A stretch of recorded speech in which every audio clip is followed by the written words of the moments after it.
मुख्तार अंसारी की मौत के बाद से तमाम सवाल उठ रहे हैं। कोई इसको हार्ट अटैक बता रहा है, जिस तरह से आधिकारिक तौर पर पुष्टि हुई है तो कार्डियक अरेस्ट की पुष्टि हुई है, तो वहीं तमाम लोग जो इस मौत को आम मौत नहीं बल्कि एक साजिश या यूँ कहें हत्या तक का आरोप लगा दे रहे हैं। लेकिन इस बारे में क्या कहना है काशी के मुस्लिम समाज का, जो अभी रमज़ान के पाक महीने में जुमे के दिन जुमे की नमाज अदा करके ज्ञानवापी मस्जिद से बाहर आई है, निकली है। तमाम मुस्लिम समुदाय के लोग यहाँ जुड़े हुए हैं। इनसे जानते हैं, इनसे पूछते हैं कि क्या कहेंगे इस पूरी घटना को लेके, और आप क्या मानते हैं, ये एक हार्ट अटैक से मौत हुई है या क्या इसके पीछे कोई साजिश है? देखिए, ये सब जांच का विषय है। अब वो पोस्टमार्टम रिपोर्ट के बाद ही इसके जांच के विषय होगा। और जैसे कि उनके ये होता रहा कि पॉइजन दिया जा रहा है, ये दिया जा रहा, वो दिया जा रहा, तब वो परिवार है, परिवार उसके ऊपर FIR कराए या कुछ कराए। और हमारे क्या जो है, ये तो है कि जो पैदा हुआ उसको मरना है। मुख्तार अंसारी जो आजीवन कारावास की 2 बार सज़ा उनको हो चुकी है, और उनको एक बात रहता कि चाहे 5 साल 10 साल 8 साल की सज़ा होती रही तो उससे ही रहता रहा कि हम कुछ राहत रहता था। लेकिन आजीवन कारावास का मतलब है कि ज़िंदगी भर जेल में रहना है, और जेल ही में उनको जो है ख़त्म भी होना है, क्योंकि अब बाहर आना नहीं आया। पहले ही था रहा कि 20 साल की सज़ा होने के बाद काट के लोग निकल आते रहे, लेकिन अब आजीवन कारावास का सज़ा है कि मतलब पूरे ज़िंदगी भर ताउम्र रहना है। तो ऐसे में उनकी मौत, और हम देखिए मुस्लिम समाज के लोग हैं, हम ये मानते हैं कि इंसान जब पैदा होता है तो उसकी उम्र ऊपर वाला लिख देता है कि कितना दिन इनको जीना है। कोई 61 साल जी, आज 61 साल की उम्र में इस दुनिया से अलविदा हो गए। लेकिन ये बताइए काशी का जो मुस्लिम समाज है इस पूरी घटना को किस तरह देख रहा है, ये बताइए। काशी का मुस्लिम समाज से क्या रहता है, एक 5 बार के विधायक हैं, 5 बार के विधायक रहे, वो अपनी एक गुहार कर रहे थे कि हमको हमारे जो है हमारे साथ ऐसा हो रहा है। और मैं माननीय न्यायालय से कहना चाहता हूँ, देश के न्यायालय से कहना चाहता हूँ कि कम से कम चाहे वो मुख्तार अंसारी हो, चाहे कोई भी इंसान हो, अगर उसको जेल में तकलीफ़ है, तबीयत ख़राब है, तो हम माननीय न्यायालय से कहना चाहते हैं कि उनको, अगर उनके परिवार के लोग अच्छे जगह डॉक्टर को दिखाना चाहते हैं, किसी बड़े हॉस्पिटल में दिखाना चाहते हैं, तो माननीय न्यायालय उनको दिखाने की अनुमति दे। पुलिस कस्टडी में रहते हुए भी, भाई पुलिस कस्टडी यहाँ भी रहेगी, जेल में भी रहेगी, वहाँ भी रहेगी।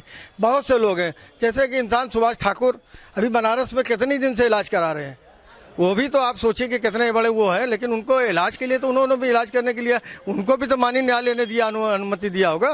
तो ऐसे व्यक्तियों को मतलब दिया जाए, कोर्ट द्वारा जो है दिया जाए कि कोर्ट के अंदर अगर ऐसी कोई भी परिस्थिति हो, चाहे वो मुख्तार अंसारी हो, चाहे कोई हमारे हिंदू भाई का भी कोई कैदी हो, मतलब आपका कहना है कि उनकी जान बच जाती अगर उनको सही ढंग से इलाज मिलता, अच्छे डॉक्टर से ट्रीटमेंट। माननीय न्यायालय, हम न्यायालय के ऊपर कहते हैं, क्योंकि जब सजा हो जाती है तो पैरोल भी मिलेगी, न्यायालय देगी।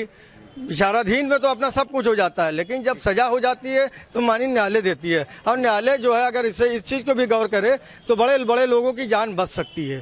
ठीक है, तो इनका कहना है कि एक बिना भेदभाव के किसी अपराधी के ऊपर अगर कोई मामला चल रहा हो या कोई केस चल रहा हो, उस समय ट्रायल चल रहा हो, तो सबके साथ एक जैसा व्यवहार होना चाहिए। इन्होंने एक बात ये भी कही कि जब तक उनको ताउम्र जेल में ही बिताना था, लेकिन उनको पंजाब के रोपड़ जेल से उत्तर प्रदेश बुलाया गया, ट्रांसफ़र कराया गया, जेल में शिफ्ट कराया गया। तो क्या मान रहे हैं, अगर यहाँ के जेल असुरक्षित थे क्या उनके लिए? पहले अपना नाम परिचय। मैं मुख्तार अहमद अंसारी, ऑल इंडिया पसमानदा मुस्लिम महाज का मैं राष्ट्रीय प्रवक्ता हूँ। आप मुझसे क्या जानना चाहते हैं ये बताइए। आप उनका सवाल मुझसे क्यों पूछे, मुझसे क्या जानना चाहते हैं आप उस पर बात करें। ठीक है, काशी का जो मुस्लिम समाज है वो क्या सोचता है इस पूरे घटनाक्रम को लेके जो कल रात से लेके अभी तक हो रहा है? भाई मुस्लिम समाज क्या सोचेगा, मुख्तार अंसारी का इंतकाल हो गया, बात खत्म हो गई। कैसे हुआ, कौन किया, जांच हो, हम किसी पर शक करें या किसी पर उम्मीद करें, ये तो दोहरी नीति नहीं चलेगी ना। भाई कब से जेल में रहे, 2005 से रहे, उसके बावजूद 10-12 मुकदमे उनके पे हो गए। तो कहने का मतलब है कि आज से नहीं, जब से वो राजनीति में है, देखिए गरीबों का जो मदद करेगा, हमारे भारत का इतिहास रहा। आप मुगल भारत पढ़ लीजिए, प्राचीन भारत पढ़ लीजिए, मध्यकालीन भारत, जो गरीबों का, मजलूमों का जो साथ देगा उसके साथ यही होगा। चाहे देवताओं में जाइए, चाहे मुसलमान सूफियों में जाइए, चाहे किसी और भी समाज में जाइए, वही स्थिति मुख्तार अंसारी की थी। और हमारे बनारस का मुसलमान मुख्तार अंसारी को अपराधी नहीं मानता, सामाजिक कार्यकर्ता मानता है। उन पर अपराध इसलिए हुआ कि जबरों ने गरीबों को मारा, उन्होंने मदद किया, उसका सजा वो भोगे। क्योंकि उस परिवार का इतिहास रहा। मुख्तार अहमद अंसारी ब्रिगेडियर थे, इसी हिंदुस्तान के थे, राष्ट्रीय कांग्रेस के अध्यक्ष उन्हीं घर के थे।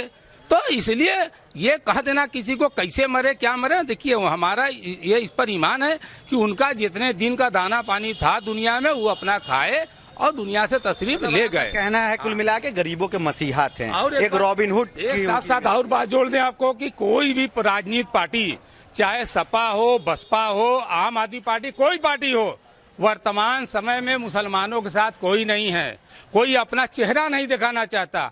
वो मुसलमानों को सिर्फ जो है मुसलमानों को तेज पत्ता की तरह इस्तेमाल करना चाहता है। जिसे किसी भी खाने में तेज पत्ते को डाल दीजिए, मगर खाने से पहले निकाल के बाहर रख दीजिए।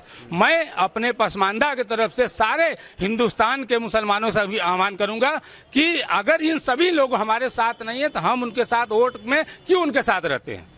जो हमारे सुख दुख में एक तो खुल्लम खुल्ला बात कर रहा, तो हम क्यों ना बुरे से बेहतर है कि अच्छे बुरा के यहाँ पास जाए। आज ओवैसी साहब पूरे देश में इनकलाबी बात करते हैं, कोई भड़काऊ बात नहीं करते हैं, मुसलमानों की बात करते हैं, वसूल की बात करते हैं, संविधान की बात करते हैं, तो लोग कहते हैं कि वो भड़काऊ भाषण देते हैं। इसलिए हमको मुसलमानों को सतह जमीनी स्तर पर, राजनीति के स्तर पर दो जगह लड़ना होगा। एक अपने बीच के दलालों से लड़ना होगा और दूसरे असामाजिक लोगों से लड़ना होगा। क्यों कि आने वाली नस्लें अंधकार में जा रही हैं। हमें अपने नस्लों के लिए आगे आज से काम करना चाहिए और इन सभी राजनीतिक पार्टियों को लात से मार के ओवैसी को साथ देना चाहिए। वर्तमान समय में ये पसमानदा कहता है। ठीक है, इन्होंने बात जो की वो दो बातें की। एक तो मुख्तार अंसारी की जो इमेज थी, जो काशी के मुसलमानों का जो इन्होंने नज़रिया बताया, वो कहीं ना कहीं गरीबों का मसीहा रॉबिन हुड का था। इससे आप इत्तेफाक रखते हैं? जी, मैं सरफराज अहमद, राष्ट्रीय बुनकर एक्शन कमेटी के अध्यक्ष। शुरू अल्लाह के नाम से जो निहायत रहीम रहम करने वाला। कुल्लो नफ्सिन जायकतुल मौत, हर आदमी को मौत का मजा चखना है, कोई आगे कोई बाद में। और मुख्तार अंसारी भारतीय कानून संविधान में विश्वास रखते थे। उन्होंने मुकदमा ट्रायल जो भी चलता रहा, पहले उन्होंने सिलेंडर करके जेल में आ गए। जिनका जो मुकदमा था, जेल में जाने के बाद भी मुकदमा चलता रहा। और उन्होंने मदद सबसे ज़्यादा उनके बाद तादाद उनके साथ अपने साथियों में हिंदू लोग थे। मुसलमान किए जा रहा मुसलमान। जिस तरह से मुख्तार अंसारी को एक रॉबिन हुड के इमेज में लाया जा रहा है, आपके एक साथी ने जो अभी खड़े थे उन्होंने बताया, इससे कितना इत्तेफाक रख रहे हैं? देखिए, रॉबिन हुड कह रहे हैं भाई कि रॉबिन हुड कह रहे हैं तो मैं भी जानता हूँ बहुत से गरीबों के घर के चूल्हे जलते थे, इसमें दो राय नहीं है। और कोई भी आदमी किसी भी आपराधिक छवि या का हो, हिंदुस्तान में अपराधियों और वीरों से हमेशा भी धरती भरी रही है और आगे भी रहेगी। जो अपराधियों का जो सबूत होगा उसका अंजाम उनको मिलेगा। कहने का मतलब है कि वो एक रॉबिन हुड की हैसियत रखते थे, इसमें दो राय नहीं है। इस बात की मैं भी तायद करता हूँ। और दुनिया सबसे बड़ी की बनारस से चुनाव लड़े और सेकंड रनअप रहे, तो जितनी बड़ी तादाद में जनता ने उनको दिया। और क्या कहा, मुसलमानों ने दिया। मुसलमानों की कॉन्स्टिट्यूंसी से तो हार गए वो थे, उत्तरी विधानसभा से तो चुनाव हार गए थे। बाकी और विधानसभा चुनाव जीत के लीड कर गया था। कौन जीत, किसने वोट दिया था? कहीं ना कहीं कुछ उनका काम बोल रहा था ना। उनकी जो जनता के बीच सेवाएं थी वो ना बोल रही थी। ये कहा जाए कि जो बनारस का मुसलमान है पूरी संवेदना रख रहा है मुख्तार। संवेदना बिल्कुल रख रहा है, मुसलमान नहीं सब कोई रख रहा है। ठीक है, हमारे साथ और भी लोग हैं। और बताना चाहता हूं कि हमारी सरकार को भी अगर हर उत्तर प्रदेश अपराधियों से मुक्त किया जा रहा तो ये भी होना चाहिए जो और अपराधी हैं उनके पर भी शिकंजा। क्योंकि इसके पहले एक बहुत बड़ा मुकदमा चला था त्रिभुवन सिंह और ब्रजेश जी के, उनके उसमें मुकदमे में भी मुख्तार अंसारी गवाह थे। और शायद वो गवाही देते तो कुछ वो भी कुछ ना कुछ एक अंजाम आता। मगर आगे भी उत्तर प्रदेश सरकार को और उत्तर प्रदेश की मार्ग को, शांति व्यवस्था को प्रशस्त करना है, तो सब माफियाओं के साथ एक ही रवैया बनाना चाहिए। इसी सवाल से आगे बढ़ते हैं। क्या माफियाओं के साथ, अपराधियों के साथ एक जैसा व्यवहार नहीं हो रहा है? किसी को माननी बना दिया जा रहा है या उनके घर के कोई माननी बनते चले आ रहे हैं, या तो फिर जिसके साथ भेदभाव हो रहा है वो जेल की सलाखों के पीछे है, उनकी मौत हो जा रही है, उनके साथ अन्याय हो जा रहा है, ऐसा कहना है। देखिए ये तो आप भी देख रहे हैं और जनता भी देख रही है, जिसके साथ का नाम है भेदभाव तो हो ही रहा है और ये भेदभाव हो रहा है और आप सभी लोग देख रहे हैं। अब उनके पीछे देखिए, अब कानून है, अब कोर्ट है, कोर्ट इसकी जांच करेगी। अब उसमें हम लोग क्या कर सकते हैं भाई? देखिए वो एक जनता के प्रतिनिधि है, या हिंदू मुस्लिम सभी उनको वोट दिए हैं। इसके पहले भी लोकसभा चुनाव उन्होंने लड़ा बनारस से और सभी लोग ने वोट दिया, हिंदू भी दिए, मुसलमान भी दिए, सभी लोग ने दिया। ऐसा नहीं कि उन्होंने भेदभाव दिया। और अपराधी का जहाँ रहते तो अपराधी का काम है तो भाई वो कोर्ट जानती है। लेकिन इसी बनारस की बात करें, चाहे रूंगटा बंधुओं के मर्डर की बात हो, चाहे फिर अवधेश राय के हत्याकांड की बात हो, यहीं से मुख्तार अंसारी कुछ दिनों पहले उनको आजीवन कारावास की सजा हुई। उनका आपराधिक इतिहास भी है। मुस्लिम समाज अगर कोई संवेदना रख रहा है, अगर उनको रॉबिन हुड कह रहा है, तो इन सब चीज़ों का भी क्यों नहीं संज्ञान लेके कुछ बोल रहा है? देखिए 18 साल से तो वो जेल में है। अब जेल के अंदर रहेकर क्या नाम क्या हत्या करेगा आदमी, क्या हत्या करेगा? और एक उनका केस चल रहा था कि जिसपे उनको एक गवाही देना रहा, उस गवाही के आधार पे कारण में उनके साथ एक बहुत बड़ी साजिश किया गया है और उस साजिश के लिए ये कोर्ट उसके जांच करे और उसकी मांग करेंगे। उनके क्या वाकई में साजिश हुआ है? कुछ साजिश हुई है उनके साथ? बगैर बदले के भावना से कोई काम नहीं होता। साजिश तो हुई है, सरकार के इशारे पे हुई साजिश। क्या मान रहे हैं जो कई और अपराधी हैं वो खुलेआम घूम रहे हैं, उनके साथ माननी का तबका लगा है? के लिस्ट में एक ही अपराधी है, 2 ही अपराधी है, बाकी सब भाजपा में चले आएंगे, वो दूध के धोए, कोई अपराधी नहीं। तो जो बनारस का मुसलमान है वो मुख्तार अंसारी के साथ खड़ा है। बनारस का मुसलमान सामाजिक है, सबके साथ खड़ा है, मुख्तार अंसारी के साथ नहीं खड़ा। मुख्तार अंसारी नेक इंसान थे, रमजान शरीफ में उनका इंतकाल हुआ। अगर बुरे इंसान होते तो रमजान शरीफ में इंतकाल नहीं होता। मुख्तार अंसारी का परिवार पूरा नेक था, सामाजिक था। अब ये तो इतने खुश नसीब है कि ऊपर वाले के करम से क्या नाम उनको जन्नत नसीब हुई है रमजान के समय पे। तो ये है जी, रमजान में जो मरता है उसका सब गुनाह माफ हो जाता है। तो मतलब जितने भी उनके ऊपर अगर जितने भी आरोप थे, गुनाह किया, अल्लाह पाक उसका इम्तिहान लेता है ना, अल्लाह पाक माफ कर देता है। उनसे ऊपर, हाँ ऊपर वाले, हाँ ऊपर वाले। दुनिया की कोई ताकत है, दुनिया वाले से कोई लेना देना नहीं है। तो ये है बनारस के वो मुसलमान जिनका साफ तौर पे कहना है कि मुख्तार अंसारी की मौत हुई है और रमजान के पाक महीने में हुई है और उनको जन्नत नसीब होगी। साथ ही साथ उनका ये भी कहना है कि मुख्तार अंसारी गरीबों के मसीहा थे, उनकी छवि एक रॉबिन हुड वाली थी।